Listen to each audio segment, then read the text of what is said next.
दोस्तों ये है इंडियन प्रेसिडेंट द्रौपदी मुर्मू। इन्होंने पिछले साल हुए प्रेसिडेंटल इलेक्शन को जीतने के बाद भारत के 15वीं राष्ट्रपति बनी। लेकिन क्या आपको याद है कि आपने इस इलेक्शन में किस पार्टी को वोट करा था? तो आपका जवाब होगा नहीं, क्योंकि प्रेसिडेंट का इलेक्शन एक ऐसा इलेक्शन होता है जहां पर आप डायरेक्टली वोट नहीं करते हैं, बल्कि आपके जगह आपके द्वारा चुने गए MLAs और MPs वोट करते हैं। तो आइए आज की इस वीडियो में हम जानने की कोशिश करते हैं कि इंडिया में प्रेसिडेंट का इलेक्शन किस तरीके से काम करता है और इंडिया का प्रेसिडेंट कौन बन सकता है। इसके अलावा इंडिया के प्रेसिडेंट के पास क्या क्या पावर्स होती है, आइए जानते हैं।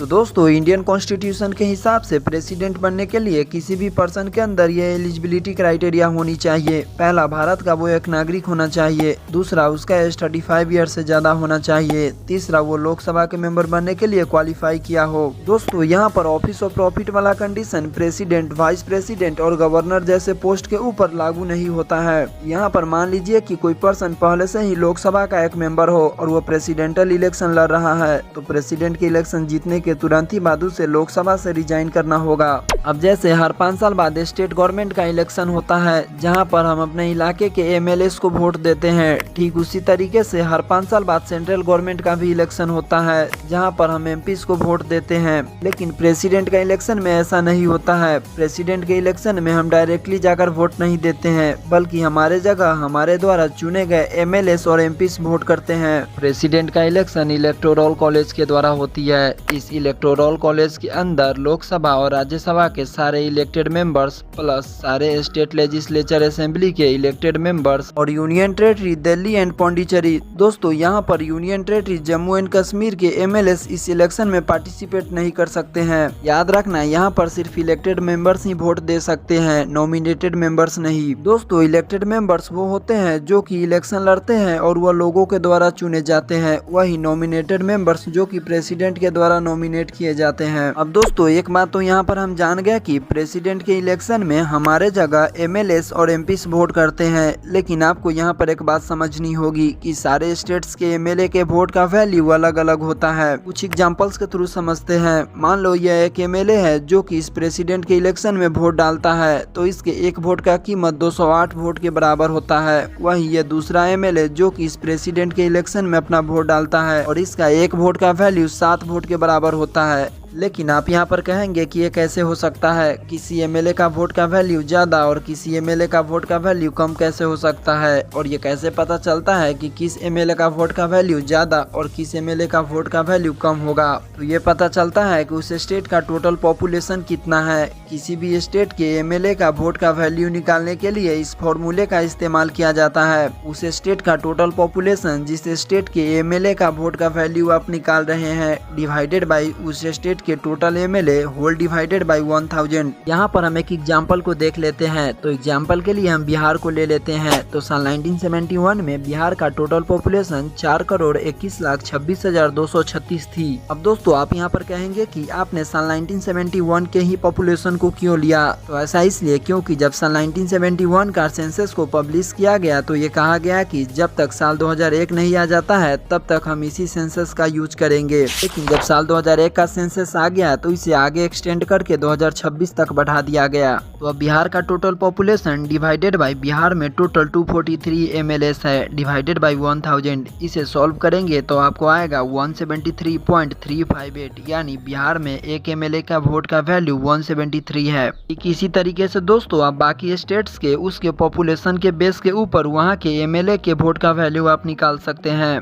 जब बिहार के एक MLA का वोट का वैल्यू 173 है तो बिहार में टोटल 243 MLAs है। अगर हम इन सारे को मल्टीप्लाई करते हैं तो ये टोटल आता है 42,039। दोस्तों ये तो रह गए बिहार के MLAs के वोट का वैल्यू। अगर हम सारे स्टेट्स के MLAs के वोट के वैल्यू को एक साथ जोड़े तो ये टोटल आता है 5,43,231 होता है। दोस्तों ये तो सारे रह गए MLAs के वोट का वैल्यू। अब हम MP यानी मेंबर ऑफ पार्लियामेंट के वोट के वैल्यू के बारे में जानते हैं। दोस्तों पार्लियामेंट के अंदर 2 हाउसेस लोकसभा और राज्यसभा आता है। लोकसभा में टोटल इलेक्टेड इलेक्टेड एमपीज की संख्या 543 है। वहीं राज्यसभा में टोटल इलेक्टेड एमपीज की संख्या 233 है और अगर हम इसे ऐड करते हैं तो इन टोटल 776 एमपीज हुए। अब एक एमपी के वोट का वैल्यू कुछ इस तरीके से निकाला जाता है। सारे स्टेट्स के एमएलए का वोट का वैल्यू डिवाइडेड बाई सारे इलेक्टेड एमपीज। अब सारे स्टेट्स के एमएलएस के वोट का वैल्यू है 5,43,231। इसमें डिवाइड कर देंगे टोटल नंबर ऑफ एमपीज यानी 776 से और अगर हम इसे सॉल्व करते हैं तो ये टोटल आएगा 700.03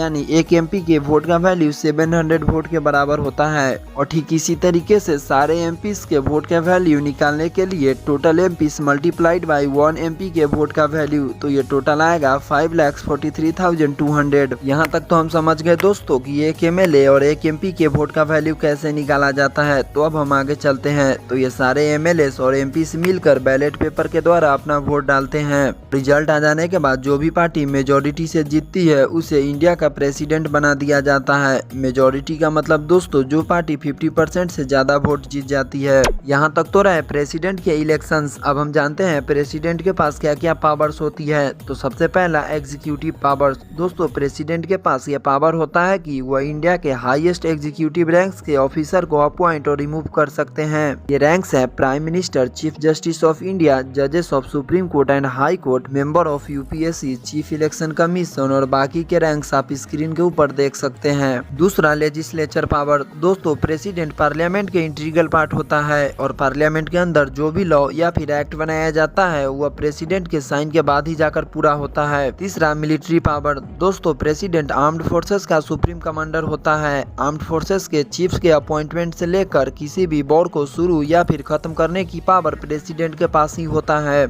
चौथा फाइनेंशियल पावर। फाइनेंशियल कमिश्नर से लेकर सारे मनी बिल के ऊपर प्रेसिडेंट का ही साइन होता है। पांचवा डिप्लोमेटिक पावर। दोस्तों इस पावर का यूज प्रेसिडेंट इंटरनेशनल ट्रीटीज और एग्रीमेंट बनाने के लिए करती है। इसके अलावा प्रेसिडेंट के पास वीटो पावर और इमरजेंसी पावर भी होता है। आई होप दोस्तों आपको ये वीडियो इन्फॉर्मेटिव लगी होगी।